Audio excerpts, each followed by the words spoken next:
प्राण भाई, जैसे आपके पास मोबाइल है, डिस्चार्ज होने के बाद फिर से चार्ज किया जाता है।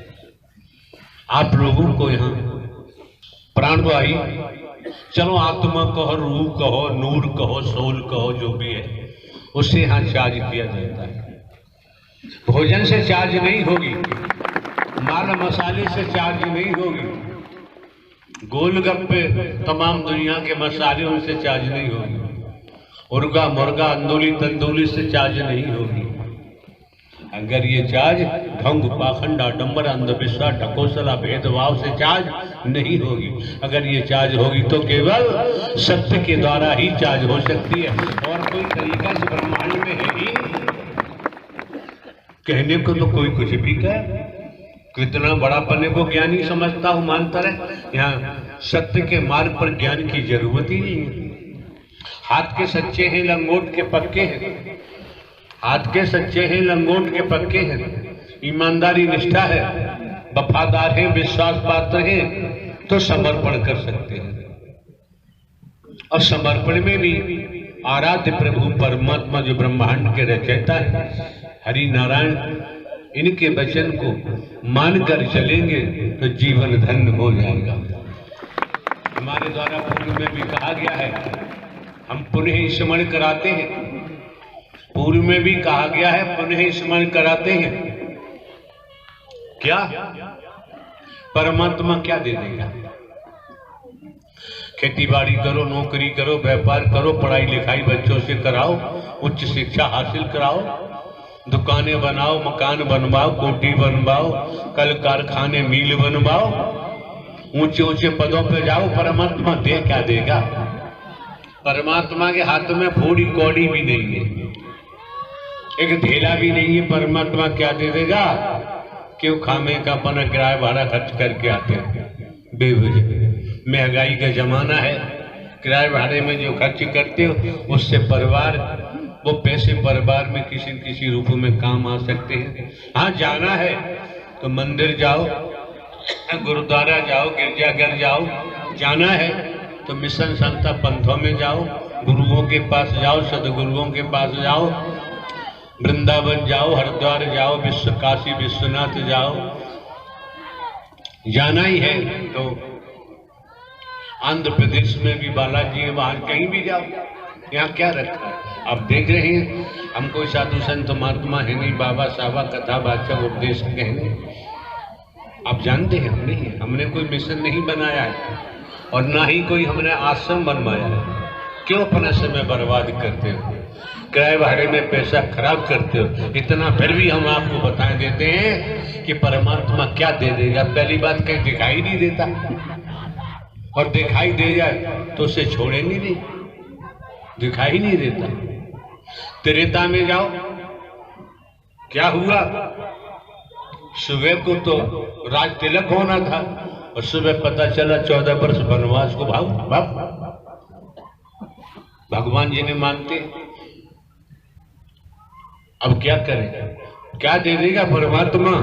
लेकिन इतना हम बताते हैं, अगर परमात्मा के लिए आए हो तो परमात्मा तुम्हें डुबो देगा, छोड़ेगा।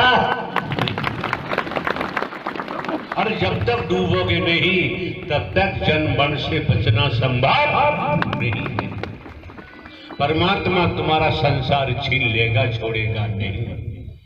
इससे पहले बात जमने वाली नहीं। हाँ, आने जाने से आप लोगों को क्या फायदा होता, क्या घाटा होता, क्या नुकसान होता, ये आप जाने, और हरि परमात्मा जाने। हम तो एक हरकारा चौकीदार बन के काम करते हैं, तो हमें जानने की जरूरत नहीं। जब अभी पंडित जी शायद द्वापर का नाम ले रहे थे, अर्जुन श्री कृष्ण का, तो गौर, यहाँ जो वर्दी पहने बैठी हो, किस लिए बैठी हो? ये शैतान ऊधम कर तो पर्दा पहने बैठे हो। अपनी जिम्मेदारी का निर्वहन नहीं करोगे तो क्या मिलेगा तुम लोगों को? तुम्हारी किसी अकल में ये भी नहीं जाता है, देशों से खड़े हो जाते हो, मील की पत्थर की तरह बैठे रहते हो, अपना काम नहीं कर सकते। ये भी हम आके वहां देखेंगे तो मेरे यहाँ क्या होगा। द्वापर की बात, मिस्टर राजकुमार त्रिवेदी एडवोकेट ने की अभी। तो हमने तो पढ़ा है, नहीं सुना है। कोई कभी सीरियल धारावाहिक देखा हो? स्मरण हो रहा है द्वापर की बात का। मान के चले श्री कृष्ण जी गाय चराने जाते, पैर में चप्पल भी नहीं है, कंधे पे काला कम्बल रखा हुआ है। आज तो कम्बलों की नस्ल बदल गई है, वो कम्बल दिखाई नहीं देते, काली कमली वाला। तो काला कम्बल होगा, हाथ में छड़ी डंडा होगा, पैर में चप्पल भी नहीं।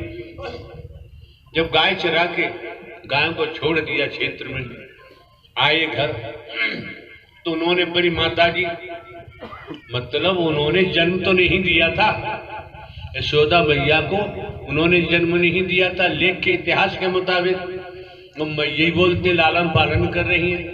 तो कहा कि मैया भूख लगी है। दो चार आवाज श्री कृष्ण ने लगाई कि मैया भूख लगी मैं परेशान हूं। तब तक नंद बाबा आ जाते, उन्होंने कहा लाला बोल मत। क्यों? तेरी मैया बोलेगी? क्यों नहीं बोलेगी? कि जय जय देवता की पूजा करनी है, जय जय देवता की आज पूजा करनी है। कि कौन सा जय जय देवता?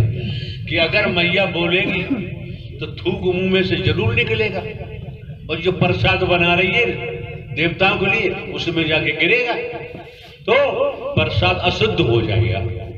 इसलिए मैया नहीं बोल रही। और तुम भोजन बनाए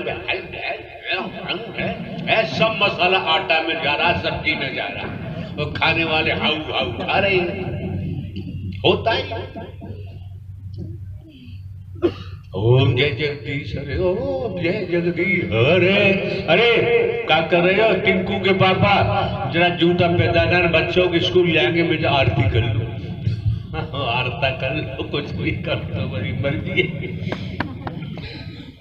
श्री कृष्ण से जब नंद बाबा ने कहा देवता की पूजा करनी, पूजा करने के लिए व्यंजन बना रहेंगे यशोदा।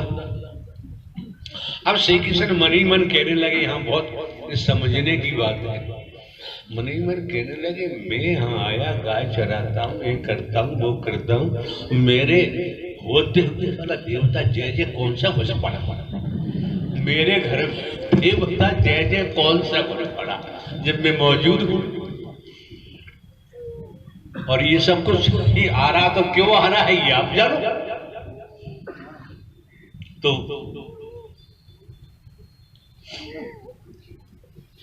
श्री कृष्ण ने सोचा कि पत्थर का जवाब इन्हें पत्थर से ही दिया जाए।